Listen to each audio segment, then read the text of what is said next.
नहीं फोना ही लीला का ये यंग डर नहीं मेरा नाम मणिपुर से उठाई गई है जी लंकांग रदिया हिंदी जो नहीं है मेरा नाम चुनियन थारा मणिपुर सुमंग लीला का सुपर हिट हीरो क्या अंदर बरा Amopa mai pung ngau han pangamba ngau ram pa mai som mu han pangamba sen ni he Mèo bố, không, thế đây cũng là cùng gia đình mà xoay gai cùng đồ chơi. Ở đâu mà xí đi mèo, yam hàng này cái tao không thuộc hai cái, hàng đi chơi cùng vợ đi cái tàu ấy. Ở đâu mà xí cái nào cái này sẽ đáp Pari Arambam. Ở đâu mèo nó sẽ không bị vợ, đâu mèo nó sẽ không bị vợ. Này đi mèo này là cái profession hay vậy. Xí cái sẽ coi cái gì cái này, mimicry tàu cái này. Ở đâu mà xí đã có punca rồi, mèo nó ngáp qua bắt thà là coi cái. Ở đâu yam cái khangde bahai tarik ko. Yam bagi mình lấy phẩm mình đi đúng cái tàu chơi, rồi mình đúng mà nè, lấy phẩm cả, đi trên nào kia nó, đi cái gì đó, đừng hay bị rồi mà khangde mình xin được. năng chụp khang ngô. Này chỉ khang ngô. Mày ăn là chưa bạn? Cái gì mình sẽ Pari, chúng năng là Arambam quá. Đây lấy phẩm xin á, mày ăn pan, thana maning kuno. Maning pan, thana maning. Kuno, thana maning kuno. Duga, ai xin nào sẽ ahum, ai đi giải mà kupang at tani, ai đi giải mà ní. Simulai.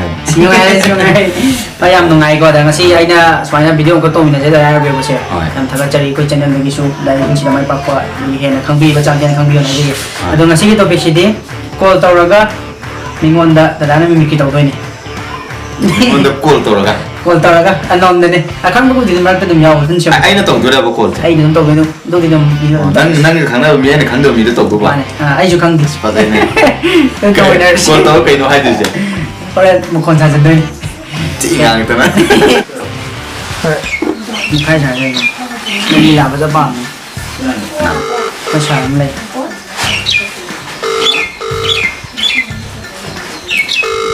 Em vào thằng này em vào đây không được.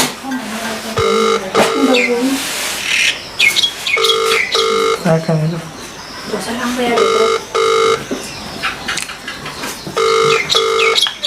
Hello? Hello sir. Hello sir. Ai nè. TingTong. Xin là quay đại number nè. Xin đó iPhone đó video nami bao giờ video nami ba. Ở đây thế này. Thôi, ở đây này cái đó video nami ba. Lilagi am artist ne lilagi ama kan sur do khang ra da sa. Ado maga lady ba. Ama kidney gitu. Ado khang ado mai dai long to la ke se post awa ma. Ado kam bata lo taning ke.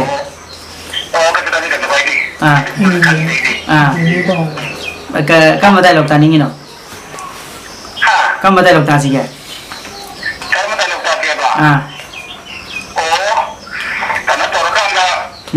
Milado karam milane ka khangde.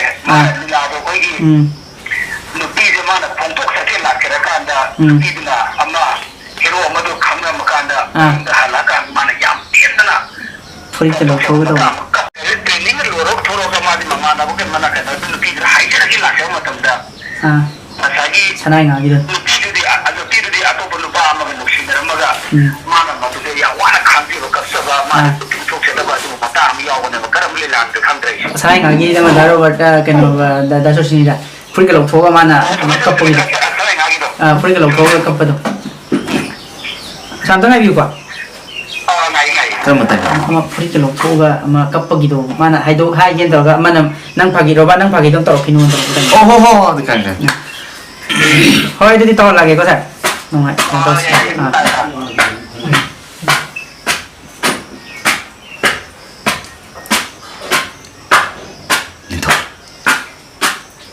Ay musibah sekali teman kemana? Magi birthday nu itu dah, mari musibah jauh misal ketolak benda. Ay ibu pitrupi ngedegi, ay ibu pitrupi ngedegi mag nanti kenal lagi ni litoy.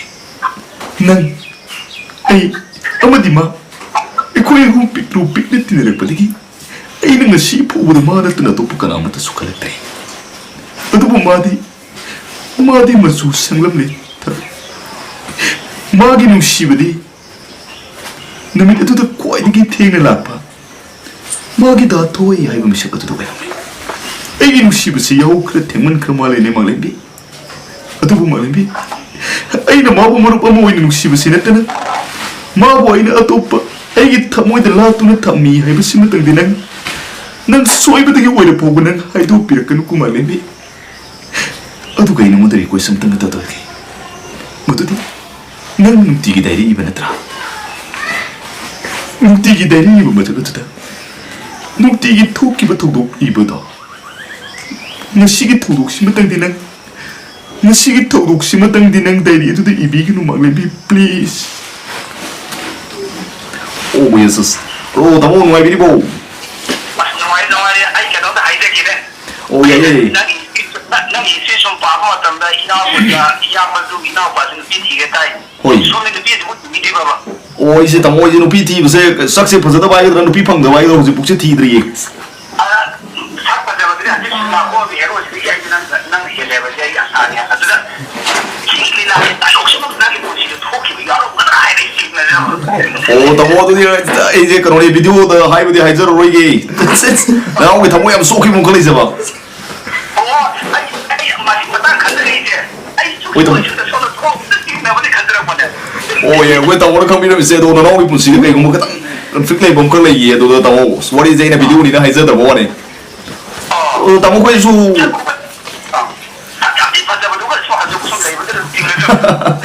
tamo nung sibidru boda taga pire tamo khoi di lila pala da sum yau jabo ne saksi tamo phajara madi ngana nu pitira mani da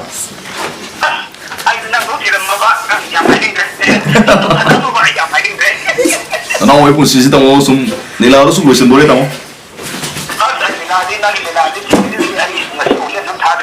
thank you tamo tamo no omung ni khanbi du na yam nusi bi yem bi ni tamo ado tamo bu su no gi nanaw gi lila khudi mung tamo nu sitha da ni bi bi tamo oi nanaw thaga sari thank you tamo okay tamo du ni nanaw mung tham jar gi magi youtube se like nung tamo nu so ina subscribe to be mani like to be mani am khang sai ado ma sing se yum da lai tamo ai gi yum da na se khoi ting pung se la pa oh to ma da su lai ni la gi da lu da to di la ro ni khang ado tamo isina wari sana ise video do lo in record to we ko do video di yeng video ko oh ado khoi kanone ai thandana ti artist se khoi jeni khoi su lai panzer o to oh lai ya da adun sabe ani na ise idun kana ya ni ani na ya ta sa kana je da ni su lai ba ada ma zo nga kana to je ai mathang to ken to sa su do hai da da je ni ji mathang wai sa bi lo okay Hello sir nungai di paro as ato pas sarwai kias sarwai yang nungai na lai pa mali ko sarwai sa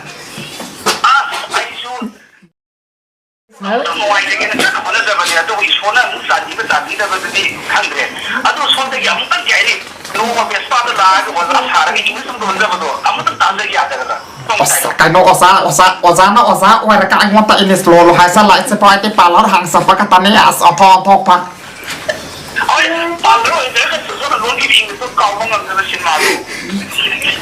Oh my what is your name Osa to hayo osa ki what is your name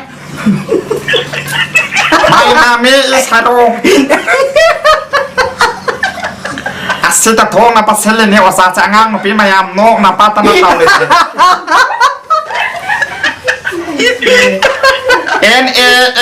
NAME name se ase osa na khang ponte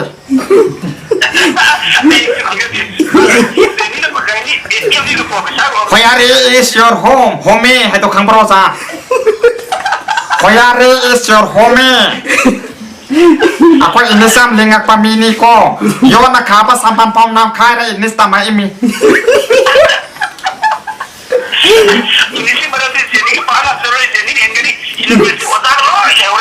As osa to poti kay no aya to na pokuraing may kay nga ini kay no niya.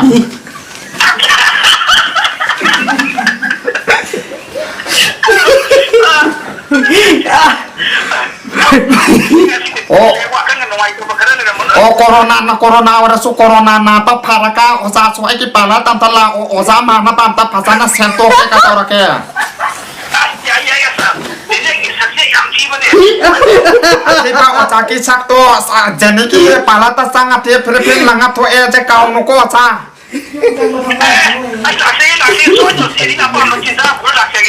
Samo pa mai pungohan pa ngamba ngauram pa mai so muhan pa ngamba sen ini he.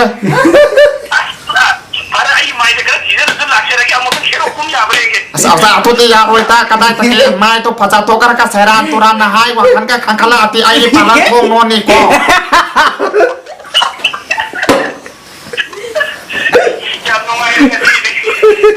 Atau aku nak ki asma ki video ki la channel sa yam nungai ye ai cho tum ye nge. Ai ngota so pen ka to sale ma na ngam phone to ra kai ti pa kalo re ti. Sao so yam sao ning pa so pa ka pa. Atau kata last time ke TingTong channel da aku kon prank to pane che ni ka hai to re e. Mang sila ingai sita ma puti ai na so ai to na ke bara ka to monom de to ka ni ma.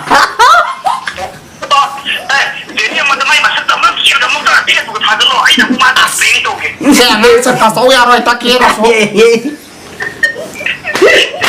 Ale. Siap tok pa ya roy tapa maidan ni mangon ta pa ni so sa. Saya roy siti plus na sa pasin tong ngai.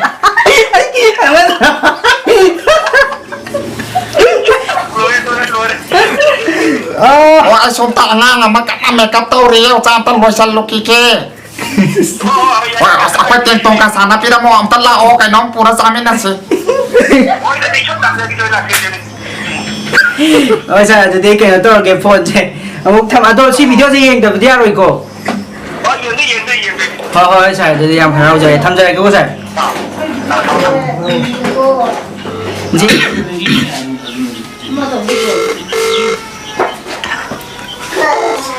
hello hello hello mama anh nghe TingTong này khangde mga si kara senior oiba artist kara una se senior kara oiba ko play ba ko ado mga wari sana ningda tawri ni kuno oja tol hanna na myam khangbi do da hamanta ado maga le minari ba ado mama do mama nga tong oi sabi ani na nga tong sana view ko ado ga horen mama na pam ba dialogue ma ga haira mo to han ibima chak chara bra ai khangde de aku TingTong ni lak challe ai thabak chalam dai ji da adu video nang ni tong le de ni si bo kali jang cha ya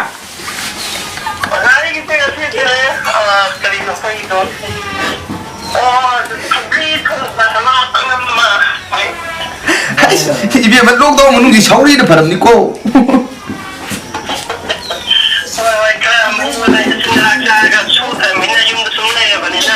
ôi nè ibe mà đi cày làm đây nọ ibe mà đi cày làm đây nọ hay mà ni ngom bầm đây kia khối này đi lại làm tôi nó làm con làm ní nè tôi đi à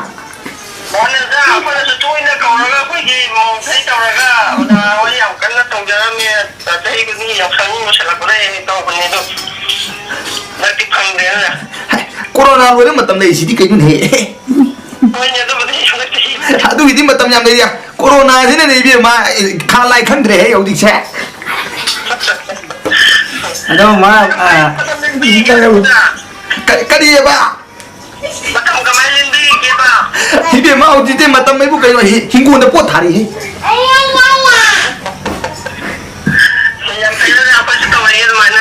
yum để cho thuốc trầm như thế này nuôi là chi mà tiếng phang này đến hệ nó pa là tuôn mất tại mình luộc đâu mà nung để đi chụp mi cô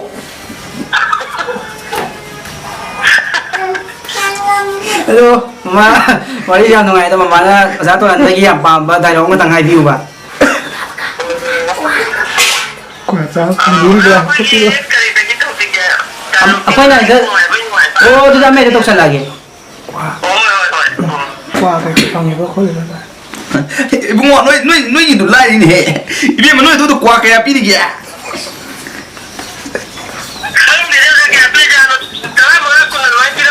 qua chúng ta nghe qua chúng ta bắp phẳng đấy xăm chúng ta để xăm chúng ta nghe qua chúng ta nghe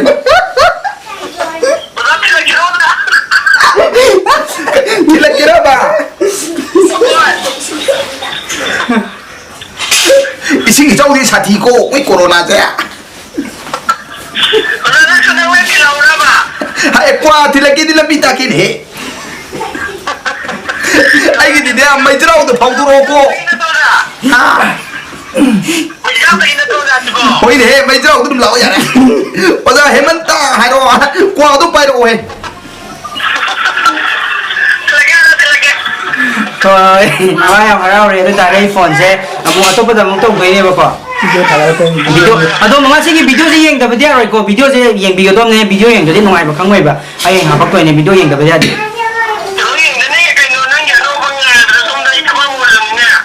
Video kasi nan na tawin, he, kaya minamazam, pula ka. Oo, mga dali kambagay ko. Nakakatawa. Nung na, yung surprise ko yung dapat timingida. Pamid na mo, hay nung do chaningid na. Mundri na katal le masaho kayo kay minare. Plak mang minare.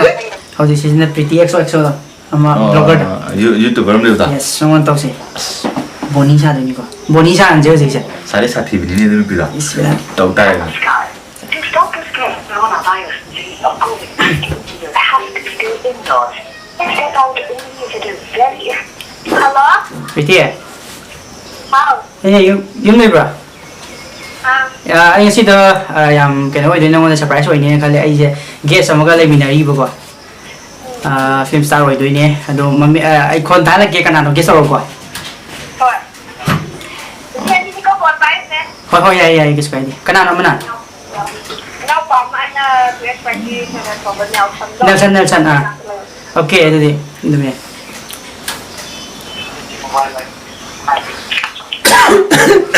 Alright. Hello. Pretty. Ay khang bro.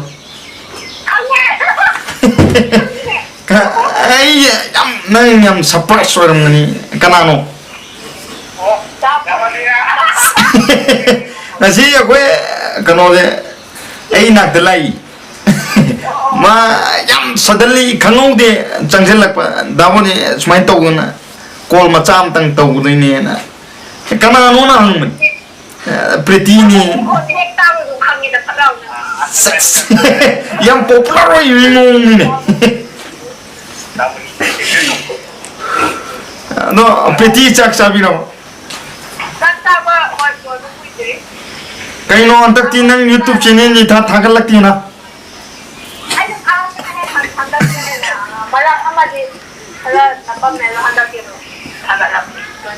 nuna TingTong ne helen nuna nai thagalong ne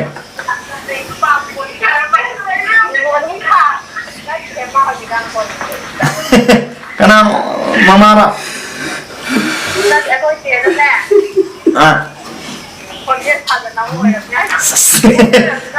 ai konen sabayam thoban hojing matam aduna ni jesina thajada na wairang Ano nang dialogue ama tau na hai no na. Dialogue man tatok siya. ai dialogue tok dari ba Kay ha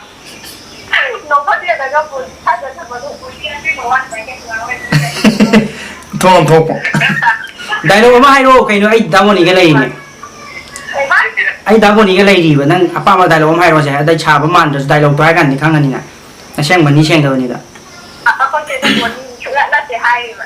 noi china adoni ma film nang kumina deyadre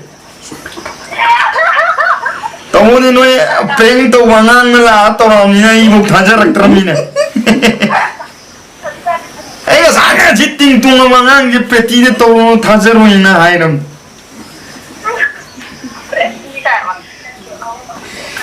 Hello? Nang dialogue to ai ro ni.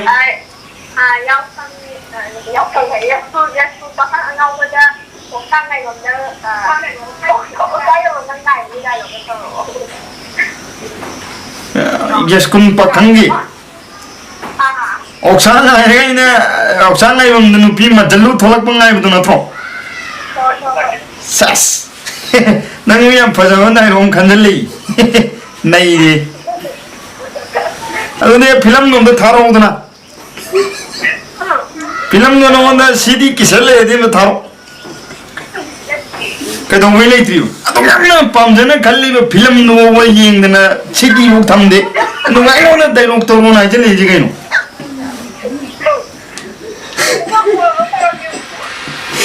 Kaiba? Ha? ꯅꯠꯇꯦ ꯑꯩꯕꯨ ꯌꯥꯝ ꯅꯨꯡꯁꯤꯕꯤꯗꯅ ꯐꯤꯂꯝꯗꯣ ꯌꯥꯝ ꯄꯥꯝꯅ ꯈꯟꯕꯤꯔꯦ ꯐꯤꯂꯝꯗꯨꯐꯥꯎ ꯌꯦꯡꯉꯒ CD ꯑꯣꯏꯅꯐꯥꯎ ꯊꯝꯕꯤꯔꯝꯗꯦ ꯀꯃꯥꯏꯅ ꯆꯥꯎꯏꯗꯣꯏꯅꯣ ꯌꯨꯇꯨꯕꯇ download ꯇꯧꯔ ꯊꯝꯕ꯭ꯔꯥ ꯑꯗꯨꯁꯨ ꯊꯝꯃꯝꯃꯣꯏ ꯅꯪ ꯑꯩꯒꯤ ꯐ꯭ꯔꯦꯟ ꯃꯥꯟꯁꯤꯜꯂꯛꯇ꯭ꯔꯦꯗ ꯕꯤꯛ ꯐꯦꯟ ꯑꯣꯏꯔꯒ ꯗꯥꯎꯟꯂꯣꯗ ꯇꯧꯔꯗꯤ ꯃꯇꯦꯛ ꯑꯃ ꯊꯥꯔꯛꯑꯣ ꯌꯦꯡꯒꯦ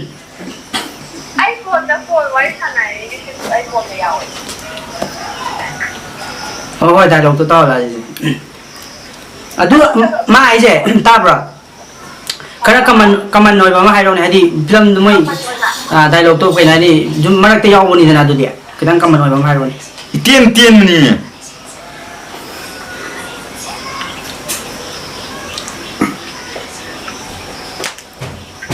Hello? How tai tai hai hai.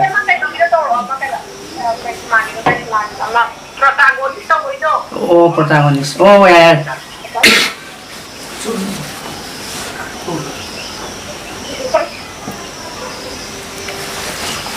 protagonistki도 또 하나 더 아도니 또라기 야 또 막 감만 누이도 해롱네 Hai di tu. 티는 지 cây nó khăng ra 지 cây nó khăng ra 지 고메는 미 한루로는 신부를 타도람 진 우체 깜나 버나티 지사 깜나 버나티 지미 깜나 버니 나마나 파데기 닝아이 떠오르가 신 가를 놓고 나는 갑가 줬다 오는 호텔 레이게 가이 에이 강이냐 난 까이 뭐야 뭐이니 뭐난 뭐랑 상황을 따이네 나랑기 아무리 스부기만 한 먹고 그래 이런 거 막 까이 간다 호텔 레이게 가이나 hay protagonist nang tu minayo inna kok sia transfer tau salonga ha si marum da kaya anu khangma ha marum da cham yang kai kok kitang kal lagana nang on da chong jang ni kok nang si transfer tau salonga na ka sin Loi. Ado sumaina wai sa ba phang mo je kamai to ge nungai bra. yam nungai Ha, seng thajare project to du sina mayam da da ya ko. Next fire ro. Mad music ni na. Khangde bi ai. Ada nang phone toroga. Konjen je wahai amni tang ta halake. Music toro kana nom ta ro. Age ba. Chin ba ka di khangde ma si wa. To di jan ma.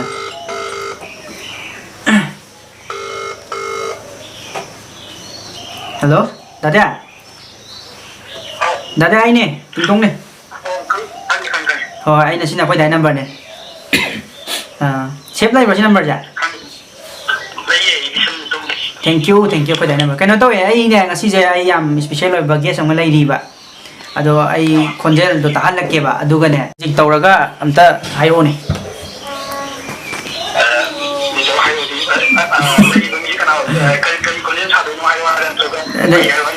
Hai đi nè, một con tá lạc tôi nè bà, một con giống tá lạc tôi nè mi mà cái đó một con đó, guess tàu rồi xin đây magic tàu ra chơi chỉ cái nào nó khăng bay một xin gì đấy. Ok, tàu ra chỉ còn từ 1, 2, 3. okay daya yam aina nusi bi nong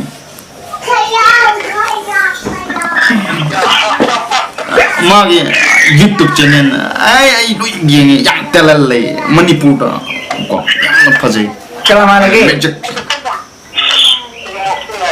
Kenapa lagi?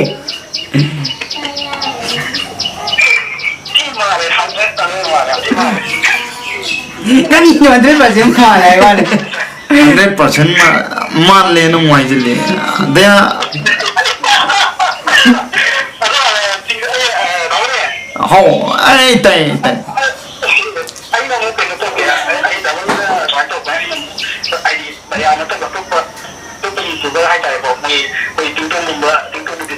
Hoi. mai còn đi đây nông ai biết tháo anh sang chỉ mà đây chứ nang video thấy lên này tôi đi nang mimicry yung tok salak may mong nhầm họ mình ngồi gì đang nhầm vào người guys yeah koi dayana ai yam mal le na hai ai ngon da ai mal le jalak pa je sine yam ai ngon da yam ngai je ai ngon da ai mal le na hai rak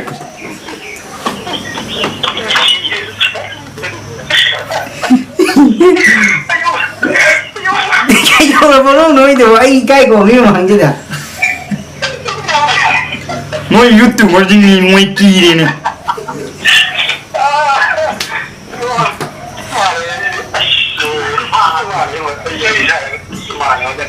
daya ai ni man manate nang da bu ni ne na sam turan ngoi kang ngoi ki de ni mo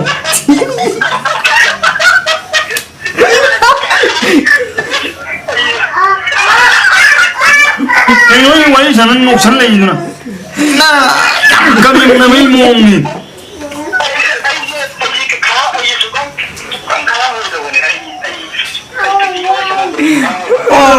mấy cái phone tao cái căng mà adoi peti machine no doi ora bra ya ngay nhá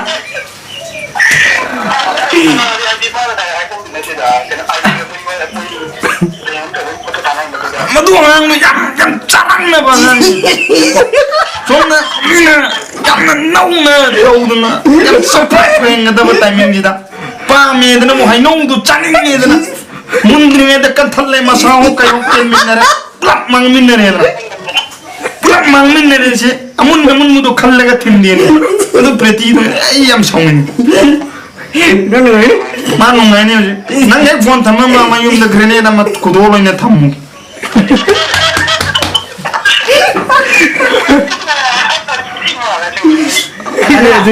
दादा cái to दादा दादा mo ni ye acting ama ka to hol se ye pa acting ama hai ro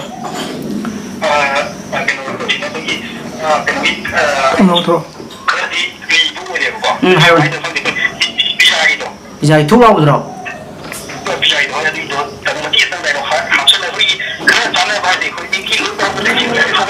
con cái sao nào mồm đã hay là cái gì lồng con 물론 이게 땅에 가. 비장이 그런 맛다 이런 하이 나오는 돌아가.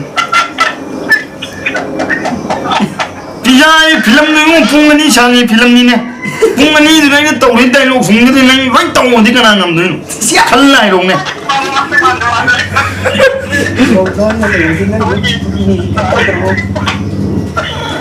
록다운 문은 있는 뮤직도 쳤던 말이다 괜찮더니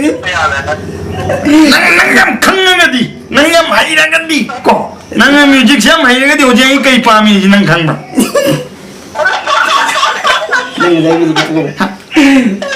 na aina pama masinga jeo nang dolong eta haingam drana nang na hairaga to dugai na haidu thalo onara di nang thuklo hoidra ai wa phom nang katang jaksal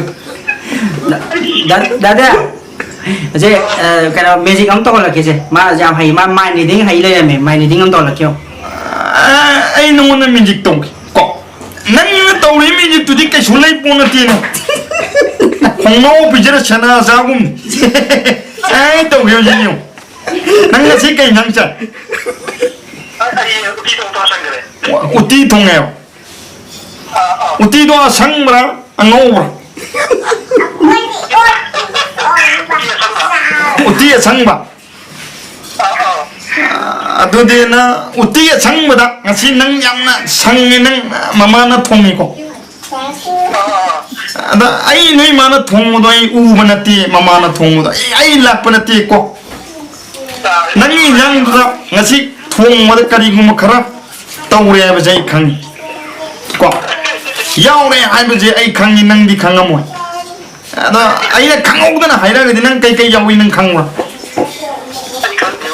ai na haira ki chung ma lam re yeng ngasi noi ma na thong ni ba uti du da yang so da le na haira ka doi ni ngasai hek horok pa de gi ma na thong ma da posak ani khak ai na mind reading taw ga khang og ni ko noi ma na thong ga thong happy ko 지 아잉원다 하이독본다 띠 아이 강인 모로 앞이 지 아이 강인 진낭남라 하 진낭남 본띠 지금 거의 공노 부지를 쓰나서 왜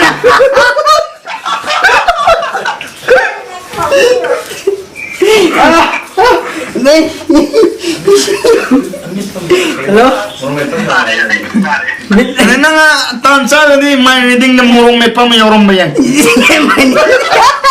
신이야 여우 여우도 봐요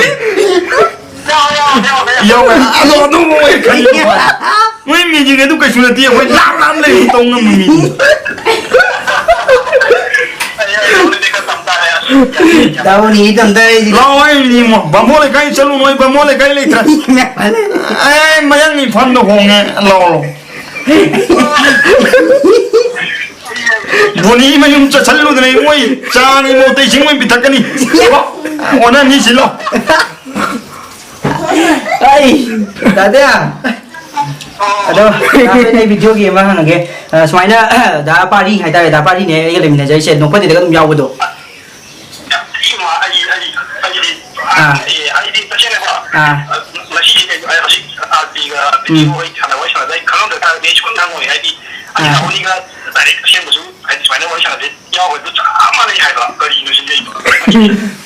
강원에 오늘 유튜버 마찬 하이동 나면 또 먹는다. Pretty you mai chenen do kai jakra. Alek to game.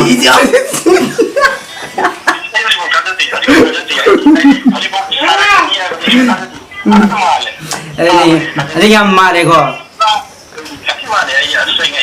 Aduh, ya me appreciate, thank you. Dado, dadagi 10 gi question ne bang ise. Samna ka 10 gi question 10 mark pang mo question ne bang ise. Aduh, dagi wakan dagi answer kya pining ge.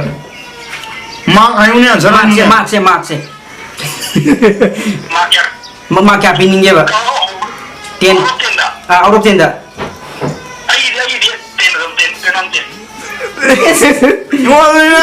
Tin phone da pi bang mak tu na dia ba na nu ra ye la no puro la wa chin chola ga lai choli ne khong chola ga tin choli ne chin chola lai choli ne ho ja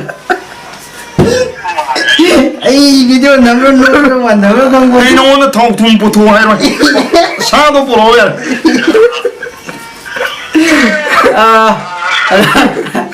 Hello, Dada, tôi đi kìa tôi gặp ngoài ngạc chú kìa tôi tôi thăm bằng kìa. Thank you đây. Ôi da Covid thà đi, quá. Covid-19 gì? Covid-19 gì, ai Covid thà đi, ai Covid gì, số tiền hoa cán xả ra cái gì chúng tôi không có điểm gì tôi đem đi. Hello. Doctor. Cái này ngay khi Doctor phone tới ngay khi video không nắm mi bữa coi. Dagi Victor gi minga le famga je patang ta haira mo. Ai Victor oina Basikong dagi ni ko. Adu ai kana to ge hojik se yam special oi ba an na makak lai min jari poja hai tare. Adu ai oja ji ga tang wai chabai tan ja lo je ge. Adu oja je makon tar kan da khango kana no guest to bo ko. Yai na. Victor ai Ibu mau Victor. Ibu na cak cara bro. Nang mau tadi nih, naik kang berani ya. Ayo kang dena bener tau orang nanti kang tuh gitu nah.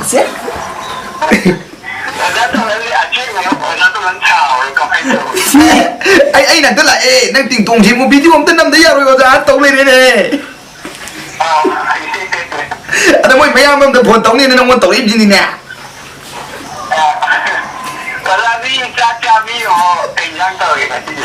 Pung ngasih kayak nun hek COVID-19 COVID thong sa red na. COVID-19 này mua nhang là biết cầm thằng thế này, nuôi nhang là biết cầm thà bro. Mua video nắm lại nên tao chinh chưa? Video nắm rồi cái video nắm bình nhang là ví dụ của nó tệ, nắm thua sao cái thua này nè.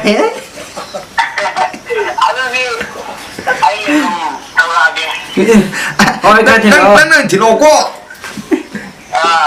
나는 들어그래 보이고 띵동제 파라 담다니네 Tôi đã biết tới giờ đấy ta nên có đại lộ tay đâu nè ha giờ đấy ta nên ba đã biết tới là phạm ba đại lộ tay đâu có gì đi chỉ có làm ra nông mấy na cái nó to mấy đồ anh đấy thì mình thấy gì cũng ô xem phải giờ đại lộ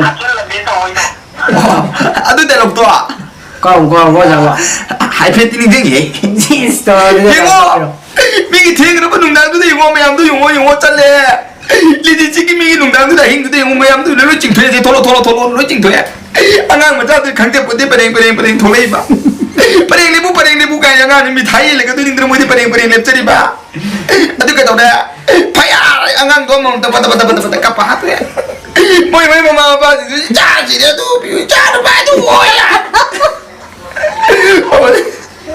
자로게 되냐 제구로 때문에 하면 덤들 날라이네 아이고 비즈니 제구리 좀 달라이대 이자 먹고 오빠 누구 제구리 좀 줄래 좀 자이 좀 주디 힘들어 되게 해도록 해 ê làm chơi có anh đâu kìa 오 비트리비 mà ra đến này thì 오 비트리비 난 얘를 와이 그만이 누구 땅 봐. được chưa giờ số máy đó cái đó ta có giá cái quay sản phẩm của cái máy đâu kìa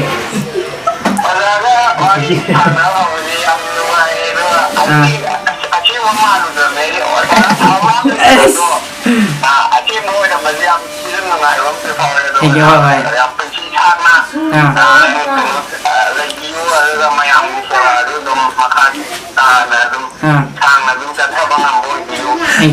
Thank you sang nó đi chân thân đi nghe lockdown này đã lấy đi mi thôi thank you David thank you nhà rồi thôi thì David cái phone trong tham gia cái em ngoài video gì soi đây em view cô thank you thôi thank you chỉ còn bé ông có tao rồi cắt khẩu sao Đúng đâu. hello cô đầu giờ sẽ TingTong Edi YouTube channel này nè bà xong cái mình lại phòng cầm thằng hai view bà này phục tagi mình đi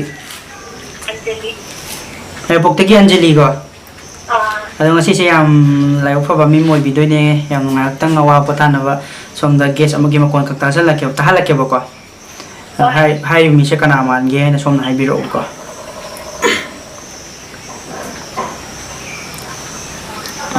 Hello Anjali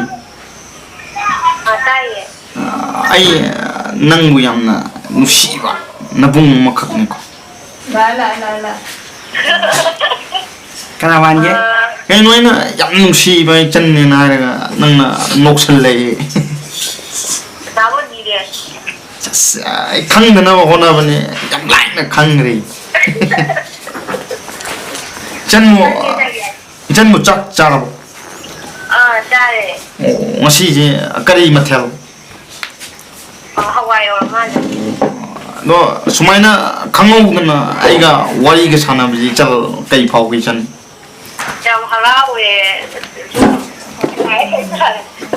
harau hai je kam makhal gi harau ang be ba chane chum na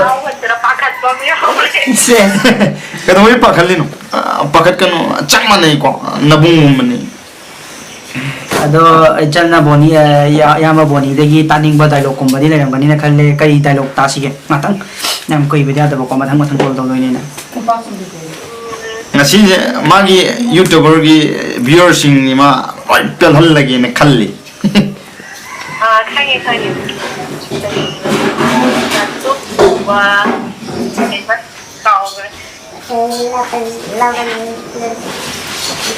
cây hay cây đâu câu yang akan tahu kesukaan ambil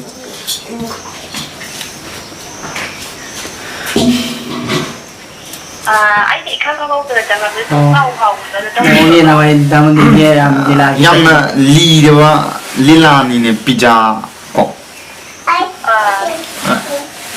kunti bisa nanti kunti wakal je kau adugi dialogue tini koi anjalli na taning ni je ko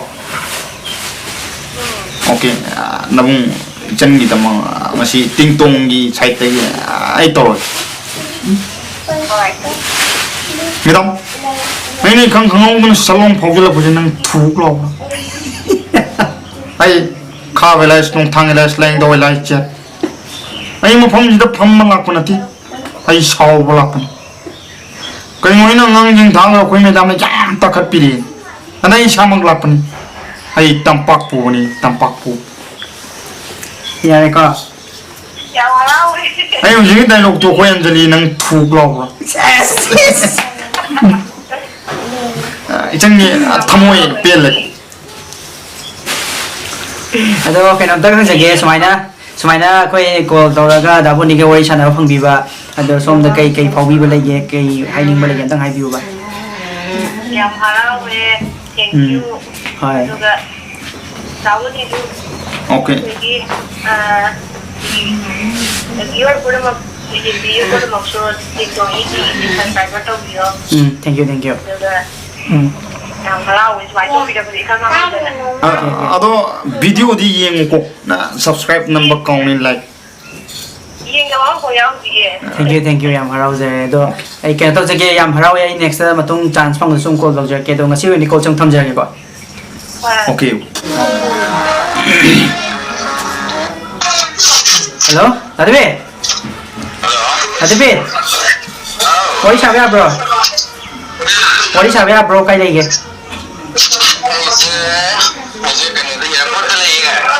wari sabe nungai ni ko de ai je video mana mi ngasi am special oi ba artist am gai lei ba do gi ta wari ngak sana bia di nungai doi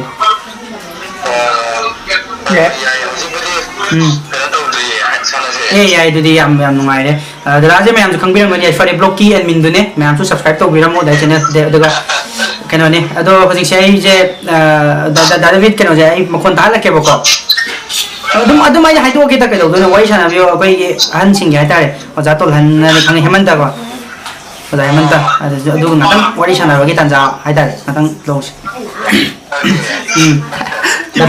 David ai mai kolam dari ibu mo David nungai ni bo hai na ya po ta ke do ni ne hai di mo corona khara puthora kani de nang ko irai ne moi flight corona khara puthora kani de nang ko bachali ro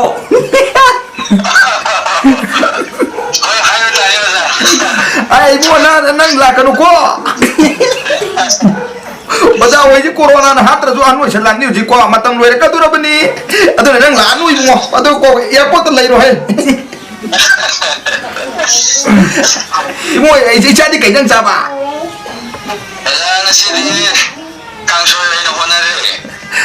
hao yang ni ne kwa akoi cha nu pa TingTong sin la video om nam de ya wai oja tau lai de ne oja kamdori ye COVID-19 ni marak sida bung ho COVID-19 ja oja di yum de hen tok tre noi nama gi ne ma tieng pang ne hing kon tau lai de tra oja COVID thari kwa COVID-19 gi ai COVID thari ai COVID jai so chen wa kan sara ga ji jing dong khading yen dore mi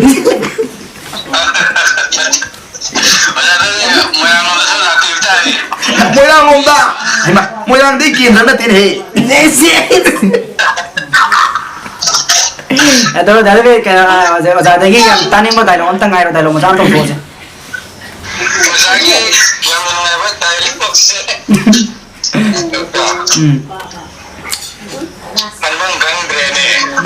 nungai mo ta ngai da bro Dani nungai ma ngai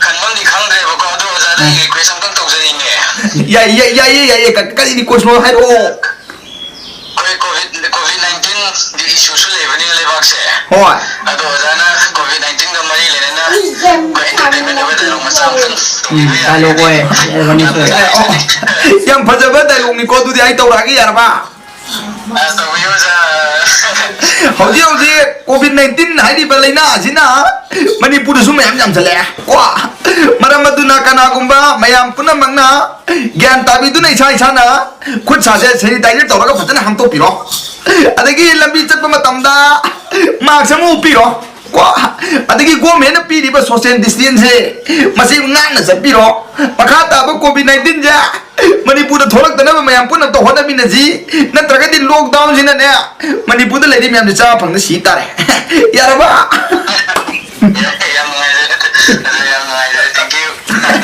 thank you Thôi thì đấy cái tôi em ngoài đã du cái đó này em có này đôi cái tôi cái thăm cái hồi em cái tôi cái thôi TingTong Edi channel là sẽ mayam là subscribe to video ada yang ngai entertainment video semana ko presenting COVID-19 di marga sida ko gi tolong do presenting si yung mi ko control na ba quarantine home quarantine do da mating ka mana video se mesida mayam na support to video thank you please come again thôi thì đấy không chơi cái con Ini piu ada tu surah. Apa yang kan? hello call to giới sẽ TingTong Edi YouTube channel lagi ni không biết vậy em harau ấy xong phần bài về xong mình lại phòng cầm tăng hai view ạ Ranjan mọi thằng Korean đây con ada masih saya kita tu hai hana di saya gumba ka sun tahu ibu masih di saya tahu je sumang lagi artis saya tarai tahu ming je mukai lagi daratan ko na mukai na kambi ko ado mga lai mina jari ado matang wai sabi tan jalong jage ado somna ne Ranjan ne hello tabi ko hello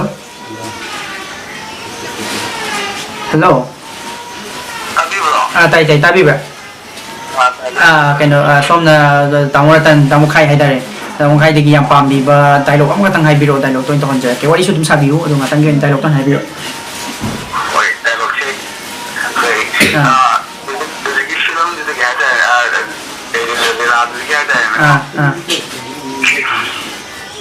thì là cái hero đó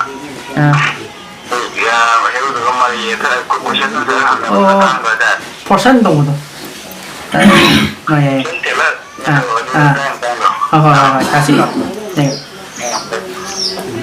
hello thaja mỗi cái quên nó đi lại tâm ngay mà tâm ta mỗi đang thâu si mỗi đang thâu nó tốt hay đấy à ta mình thâu cái mà mình thu cái gì có ý xin ta cái mình thâu cái mà mình thu cái lại chính thu thế này mà đấy mình thâu cái mà mình thu cái gì có ý cái nào nó hay cả nó lại chính thu thế này cái gì cái này mình cho mà mình mua mà mình mua thaja mà nó ya mà không hay chơi gì ai mà mua được ôi hàng cái co 아마 핵강 때보다 나 아이고 니 와라고 아이 나는 양강 나이 그러지 karamba perempuan timbu karena steam hari ke kangen lagi hah aidi karamba ini perempuan timbu karena steam hari ke kangen lagi kali ini ski perempuan tim si asim tim kau orang atau di nang pa ya jalo nih ketri mayum tim abu jam tim kaya abu jam hai mana yang kangen lagi ai nó còn thằng kia năng muốn là tao mấy ông này ATM hay này bà mà xí cái long form xí cái không mấy nè xí đi lấy ba quạt ba xe số bên ngoài thằng bác đi xí đi là đi kia thằng bác nè hay đi bà cha xí quên là sẵn mà tầm đó cha tốt bây giờ anytime money à rồi ta ra cái gì ok xí đó cũng nói chuyện là gì hết thôi mình đâu cái này ba nanti mingsi rancak moirang purian deh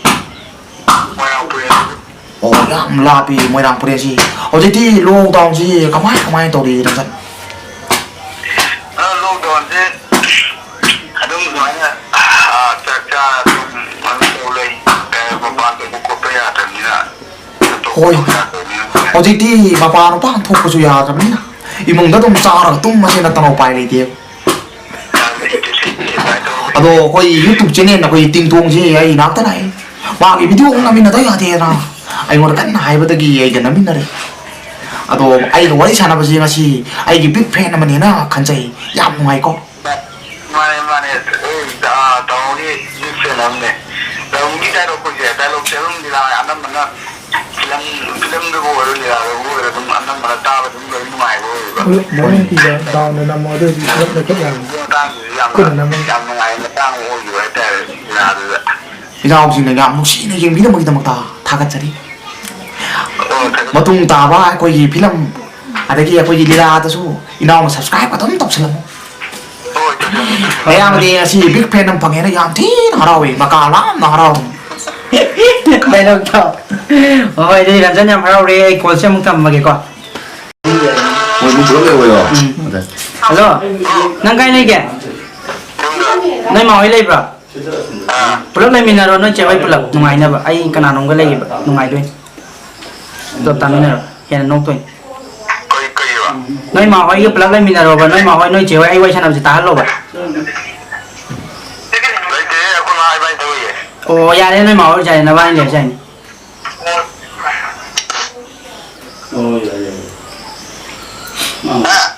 ta bố à ai cái nó cái này bố mà lila cái áo mà giá chính lên được không vậy à tụi mình để lấy vậy đấy dialogue tông cái tông này dialogue tông nó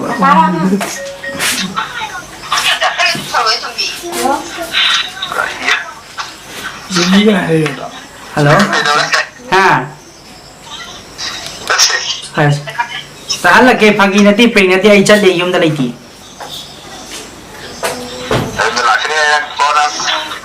na khoi ngo ma ji na chi ji yum da lai ne karino isha ngamdringa is the mai kari no ye youtuber rapper karino adu tawni edna ai na tu lai ne ya hai pagi nanti ahan nyau ini nuai te ai video nam chat le ba kadang oza jinglen de kita ning budai lom hai ro na khoi ngo nang ji ma gi mama na bra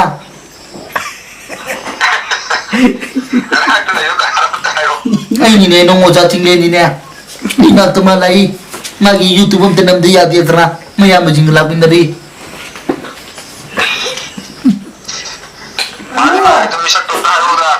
nang ta che tra ju video na mi si ai yang ji tha dra kan di ye ngui ngo kar no chi nang ba bu ni han ni ara ga sum anjen nan kai no karim ka thai ne ku ba kin tha jil la kana kar no mo na ta thunga han nan nei ri ai ni hai re ta na kari no nang na jam na kari no nei no jiba nei khalak ba ngi re adu mo to thochi ga chuna ja ba kari no nang no itu na na chuno ko no no je mur chanap lai bra mana mesin kari no kasi na ayu ai ba hello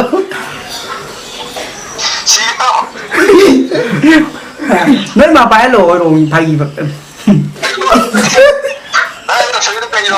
nó mà phải lộ phải là chúng ta chứng lên như này mui han du phải rồi ha tay lộ này rồi hả mui han du phải rồi mo mà phải lộ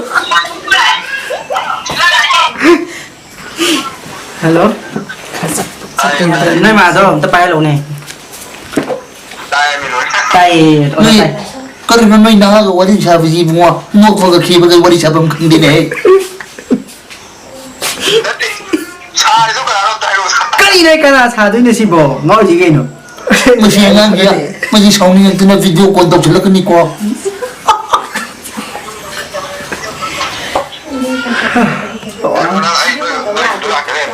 yum đã lấy tiền gì ấy bò yum năng yum tàu chân ro mo ai ka su lai ta ka mi ta ma yum da chla fa mong dur na mo tum ro kari no mai tum hang mo fa ka wari chana gira mo mo so na mo bin na kari to ro ma dia ko de lai re chính nhiên nó có dài nhỉ hay kari noi be ma nang ju yaw na kai no sa fa ga nang ma na re na he kari no han ma sen na ji dia ta da ma khura khang na dong ni nang ju na sa no pai mi chang da ai asa ko nu ura bra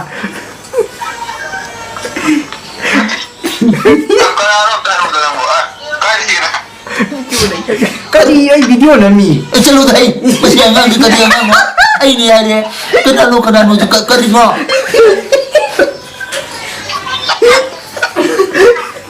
masih faroi ni masih angang dia mama tu Mirollingeida angang masih phajanaba Saji hairaga Saji ni pijara Yong aduna ni mana ni masih khangde dia pangang ni hai Ay. Halo. Ay video na mi asing bay ni.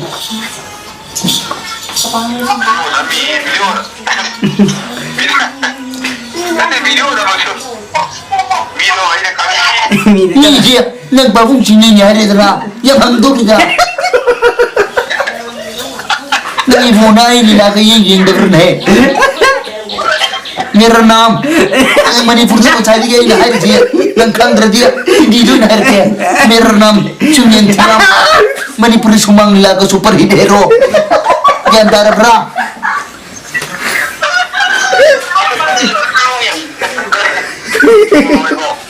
Kung ay masing way na ay pang iwan daw le paung baje khoi de kai thang nam ne ba noi le kai ti rei bo ngai ne ni na jing sumai na corona mar chidun mong bin na ka tawri ja nila chatra mina koi babung dia ai di bu noi me am la tu sumai tawri ngai de me na mana bisi yam ngai ram dong wali mathang la pu poro ai tara ba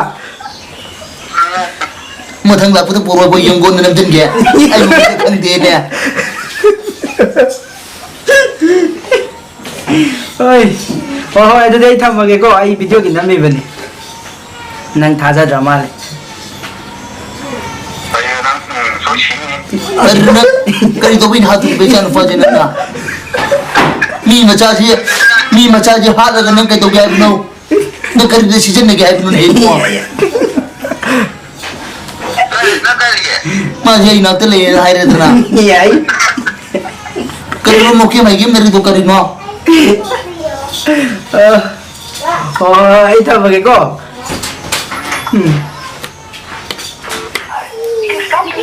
Ngam le le ni dai hello call tau jai che TingTong Edi YouTube channel lagi ne baba hana khangde ba thank you so na comment di ram ba do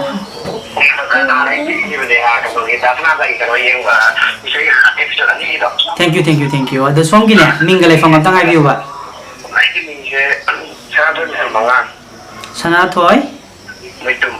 Sanathoi mutum mangang ko kai degi kelam degi na hangang de do yam nungai ba yam lai ba pha mi moi do ne ngasi di somjana hangai di sai ko madum khali dana ada yam special ba ge sama gi nak ta lei ba ko ada nan konjel je ta ka na guest of ngam bre ngo konje ta hala ke ko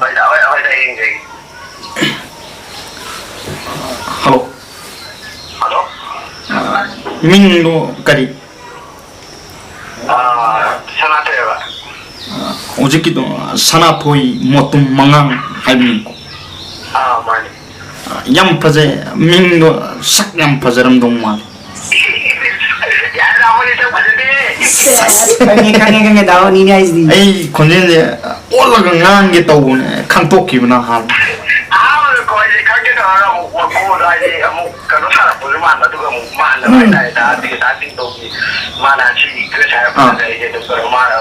ano ayo khangde na ba konjenje leiga ngang ge tawne nang yam telele pare de do nang na hayo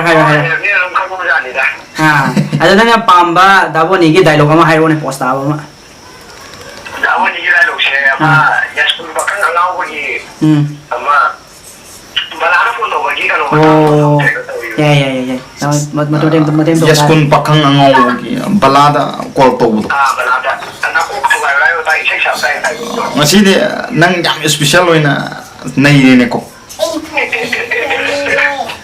ado mangang aiga wari sana buje kai pauge sa da amna yam dumai aidi adum to ni ko yo da ko na ni ila kano shooting ko de yo kenga ga ko de aidi ai ko je na pa de le ba du ga da ni ne chi ba na ne chi pa de dam mai da puki pa noi yeng balatra yeng lai ꯍꯥꯏꯌꯦꯕ ꯑꯩꯈꯣꯏ ꯑꯉꯥꯡꯈꯩ ꯁꯥꯟꯅꯔꯦ ꯑꯩꯈꯣꯏꯁꯨ ꯂꯩꯕꯗꯣ ꯑꯗꯨꯗꯤ ꯅꯪꯅ ꯌꯥꯁꯀꯨꯟ ꯄꯥꯈꯪꯒꯤ ꯀꯩꯅꯣ ꯗꯥꯏꯂꯣꯛꯁꯤ ꯌꯥꯝ ꯉꯥꯎꯔꯝꯕꯅꯤꯅ ꯑꯩꯒꯤ ꯕꯤꯛ ꯐꯦꯟꯅꯤ ꯍꯥꯏꯕ ꯌꯥꯏꯀꯣ ꯃꯥꯅꯦ ꯕꯤꯛ ꯐꯦꯟ ओके आई डायलॉग तो मतंग दो तौरागे याम कुइदबनिना खतंग कावरे ओके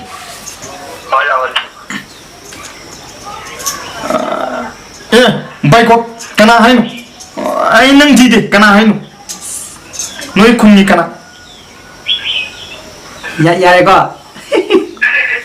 ना अतेन न डायलॉग म खंजले अदने खर सांगो हाय ना अतेन खंजल लगतना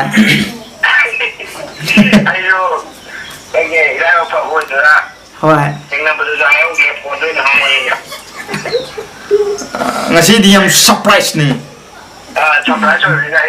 Hoài. Alo cái nó mang cái xoay ăn đá vô ní cái quay sang làm gì cây hoặc khăn cây nông ai vui kìa. Ai làm the community the what the I say to we can go cái đó cái này làm để hoặc cái nào đi ngay này để đó. Alo ngasi tộc san nào. Yam is my dog. I try to cut it. Yam, no, I like that. I got my other way.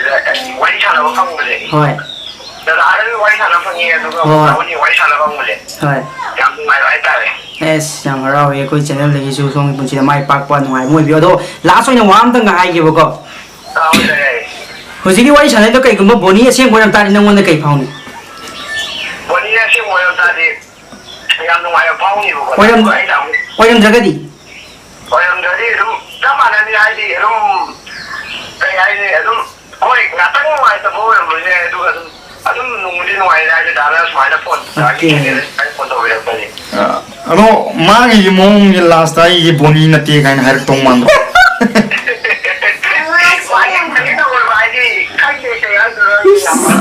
Alo kayu mama na ay boni nati na hairaga dinang thaja kadra thaja roi. Ay si wang je. Nang gini.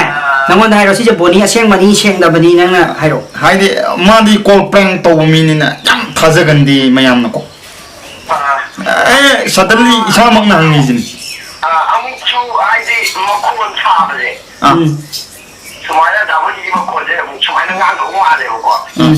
Aduh kamu che, ang suman, wakan sarang dah. Sarang na bagi wakal lo thaduoga. Nang ye wakal la ta ai ye Naboni oiram gani natraga oiram moi haibagi exact reply duni ai pam ai boni konjal chama yam thoye yam